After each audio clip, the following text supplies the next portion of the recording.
Hello, my name is Alice Joubin. I am the co-director of the Digital Humanities Institute.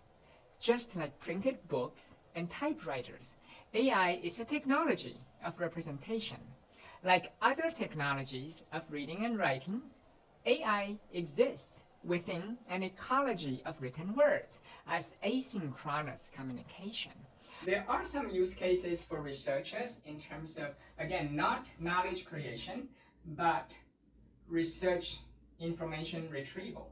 For example, this tool ConnectedPapers.com could help us visualize unseen connections among research papers. It's kind of a visual search tool.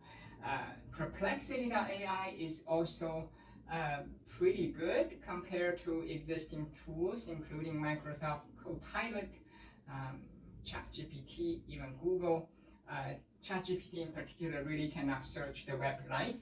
Perplexity.AI can, and it'll footnote every single claim, even if it's digesting it in a kind of discursive form, so you can follow all the notes and jump to the original source to make a judgment call yourself.